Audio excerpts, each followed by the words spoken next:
సర్పంచ్ ఎన్నికల ఫలితాలు వెలువడిన తర్వాత ఇప్పుడు ఎంపీటీసీ జెడ్పీటీసీ ఎన్నికలకు కూడా బ్రేక్ పడింది. ఎందుకు బ్రేక్ పడడానికి గల కారణం ఏంది? ఈరోజు మాజీ సీఎం కేసీఆర్ వస్తున్నటువంటి పరిస్థితుల్లో దిశానిర్దేశం చేస్తానంటున్నారు. మీకు ఏ విధంగా సూచనలు ఇస్తారని ఏమైనా వినికిడి వార్తలు అంటే మీకు ఊహాగానాలు ఏమైనా ఉన్నాయా? ముఖ్యంగా మీరు చూసిన ఇక్కడ విజయం గ్రామ సర్పంచ్లు కానీ సర్పంచ్లో 4081లో 81 కొట్టిన దానికి ఇప్పుడు కాంగ్రెస్ దానికి టీఆర్ఎస్ గారు పట్టిన దానికి వ్యతిరేకత అనేది కాంగ్రెస్ పార్టీకి ఎంత ఉన్నది అనేది తెలుస్తుంది. 42% రిజర్వేషన్ ఇస్తా అని చెప్పి బురిడీ కొట్టించి మాటల్లో మాయలు పెట్టి మాయమాటలు చెప్పి బురిడీ కొట్టించిన రేవంత్ రెడ్డి గారికి తగిన గుణపాఠం జనాలు చెప్పారు. ఇంత వ్యతిరేకత కాంగ్రెస్ 2 ఏళ్లలోనే ఇంత వ్యతిరేకతతో గ్రామ సర్పంచ్ పెడుతున్నారు. సర్పంచ్లు అయిపోయినాయి. ఇప్పుడు ఎంపీటీసీ జెడ్పీటీసీ అంటారు. దాంట్లో కూడా మళ్ళీ 42% రిజర్వేషన్ అంటాడు. దీని తర్వాత జిహెచ్ఎంసీ ఎలక్షన్స్ వస్తాయి. దాంట్లో కూడా మేము 42% రిజర్వేషన్ అని చెప్తాడు.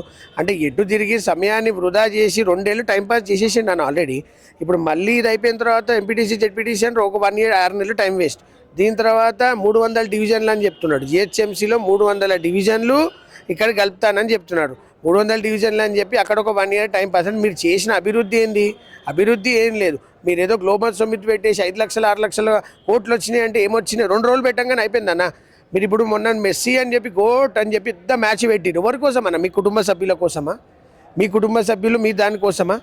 దేని గురించి మీరు మ్యాచ్ పెట్టినారు? దేని గురించి? పబ్లిక్కి ఇంతకుముందు అందాల పోటీలు అని చెప్పి అంటారు. అగో లక్షలు వచ్చేసినాయి. మనకి అధిక రాష్ట్రం, మన ధనిక రాష్ట్రం అంటాడు. మళ్ళీ జోబులో చూస్తే నా డబ్బులు లేవు, ఢిల్లీలో అపాయింట్మెంట్ ఇస్తలేరు, చెప్పులు కూడా ఎత్తుకపోతున్నారు అంటారు. ఇదే ముఖ్యమంత్రి. ఒకసారి మీరు ఒక్కసారి ఆలోచించారు. ఒకసారి రామాలాగా ఒకసారి రెమోలాగా మాట్లాడకుండా మీరు ఒక ముఖ్యమంత్రి స్థాయిలో ఉన్నప్పుడు మీరు ఇచ్చిన హామీలు ఏంటి, మీరు ఇచ్చిన అభివృద్ధి ఏంటి అనేది తెలుసుకోవాలి తప్ప మీరు ఎంతసేపు ఫుట్బాల్ మ్యాచ్ మీద, అందాల పోటీల మీద, నేషనల్ సమిట్ వల్ల ఢిల్లీకి 61 2 సార్లు వచ్చే వల్ల 60 రూపాయలు కూడా మీరు వచ్చేది లేదు, చేసేది లేదు. అంటే యువతకి ఉపాధి తీసుకురావడము, నిరుద్యోగులకి ఉపాధి కల్పించడం కోసమే అనేక పెట్టుబడులు కంపెనీలు తేవడం కోసమే గ్లోబల్ సమ్మిట్ అని అన్నారు. అదే క్రమంలో ఫుట్బాల్ మ్యాచ్ అంటే స్పోర్ట్స్ యూనివర్సిటీని కూడా తీసుకొస్తామని చెప్పేసి సీఎం రేవంత్ రెడ్డి అన్నాడు. అదే అండి, యువతకు మీరు అవకాశం ఇప్పిస్తా అన్నారు. యువతకు అవకాశం ఇప్పియండి. మీరు ఇచ్చినట్టు హామీల ప్రకారం 2 లక్షల ఉద్యోగాలు కూడా ఇవ్వద్దు అంటారు. మరి 2 ఏళ్ళు అయింది కదా, మీరు ఎన్ని ఉద్యోగాలు ఇచ్చారు? ఇప్పుడు మెస్సీని తీసుకొచ్చారు. ఇప్పుడు రాహుల్ గాంధీ గారిని మరి మీరు తీసుకొచ్చారు తెలంగాణకి. ఇదే రాహుల్ గాంధీ గారిని అశోక్ నగర్ తీసుకొచ్చారు, ఓయూకి తీసుకొచ్చారు. నన్ను కూర్చోబెట్టి అక్కడ ఉన్న స్టూడెంట్స్తో, విద్యార్థులతో డిస్కషన్ పెట్టారు. మళ్ళీ అదే అశోక్ నగర్కి రేవంత్ రెడ్డి గారిని, రాహుల్ గాంధీ మరి ఒకసారి మళ్ళీ రమ్మనండి కదా. వాళ్ళకి వచ్చి వాళ్ళ సమస్య తెలుసుకోండి కదా. వాళ్ళకి తెచ్చి చెప్పండి. మీ ఫుట్బాల్ మ్యాచ్ల కోసం, మీ ఎంటర్టైన్మెంట్ల కోసము, మీరు టీఆర్పీ రేటింగ్ల కోసం మీరు తెచ్చుకోవడం కదా. సరే, పెట్టుబడులు అంటున్నారు. ఎంతమంది పెట్టుబడులు పెట్టారు? ఎంతమంది యువతకు మీరు ఉద్యోగ అవకాశాలు ఇప్పించారు?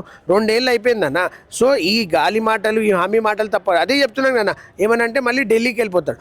ఢిల్లీకి వెళ్తున్నారు. ఎన్నిసార్లు వెళ్ళి మీరు 60 రూపాయలు 62 సార్లు వెళ్ళినా 60 రూపాయలు కూడా తెచ్చేది లేదని అంటున్నాను నేను. ఇప్పటికైనా మీకు వచ్చిన అవకాశాన్ని సద్వినియోగం చేసుకోండి. మీరు ఇచ్చిన హామీలు ఒకసారి మీకు జనాలకు ఇచ్చిన హామీలు అన్నీ పూర్తి చేసుకుంటే ఇప్పటికైనా మీకు ఇచ్చిన అతి చిన్న ఏజ్లో మీకు మంచి బాధ్యత వచ్చింది, చేసుకొని చెప్పండి. కానీ ఈ మాటలకే తప్ప మాటలు కాదండి, చేతల్లో చూపియండి అని చెప్పి చెప్తున్నాను. అంటే సర్పంచ్ ఎన్నికల ఫలితాలు వచ్చిన తర్వాత సీఎం రేవంత్ రెడ్డి ఏమంటున్నాడు? 87% కాంగ్రెస్ పార్టీ అభ్యర్థులు గెలుచుకున్నారని చెప్పేసి అంటున్నారు. అంటే ఆయన అన్నటువంటి సీఎం రేవంత్ రెడ్డి అన్న లెక్కల ప్రకారం అయితే మీకు వచ్చిందంటే దాదాపుగా 31%, 3% అని ఏదో శాతాలు చెప్తున్నారు. ఏది వాస్తవం, ఏదో వాస్తవం? ఒకరోజేమో 50% అన్నారు, ఒకరోజేమో 87% అన్నారు. అదే అన్న, వాస్తవాలని చెప్పాలి, అవాస్తవాలని చెప్పాలి. ఇప్పుడు మనం ఉన్న ఇక్కడ ఈ ప్రజాస్వామ్యంలో ఇప్పుడు ఈ 2 ఏళ్ళ ఈ కాంగ్రెస్ గవర్నమెంట్లో జనాలు విరక్తి చెందిపోయి ఉన్నారు. ఇప్పుడు ఆల్రెడీ అందుకనే చూపించారు కదా, ఎన్ని సర్పంచ్లు గెలిచారని చూపించారు కదా. ఆయన ఒక నెంబర్ చెప్తాడు, ఉప ముఖ్యమంత్రి ఒక నెంబర్ చెప్తారు, వాళ్ళ మంత్రులు ఒక నెంబర్ చెప్తారు. అంటే వాళ్ళకే క్లారిటీ లేదు. ఇక ముఖ్యమంత్రి గారు మన ప్రెస్ మీట్ పెట్టి సార్ సర్పంచ్లు ఇంతమంది పెట్టారు కదా అని చెప్పి మీలాంటి ప్రెస్ వాళ్ళే అడిగితే అది మీ చిత్తశుద్ధికే వదిలేస్తున్నాను, మీ ఆలోచనకే వదిలేస్తున్నాను కొట్టిపడేసి వెళ్ళిపోతున్నాడు. ఎందుకంటే ఆయనకే క్లారిటీ లేదు అక్కడ.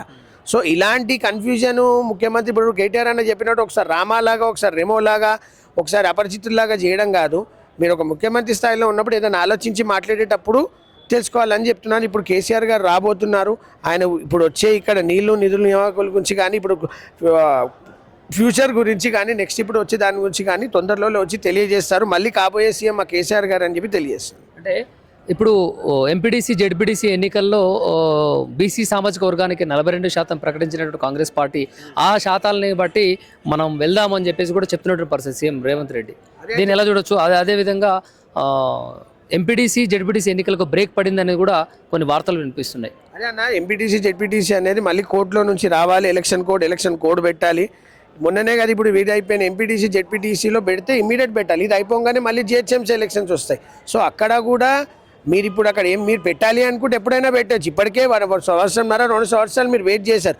జనాలు మీరు అభివృద్ధి చేస్తే మీరు ఎలక్షన్స్ పెడితే గెలిపిస్తారు. సో గెలిపేయడానికి మీరు పోటీ దానికి సర్పంచ్ల దానికి ఎంపీటీసీ జెడ్పీటీసీ దానికి లేకుండా చూడండి అని చెప్తున్నారు.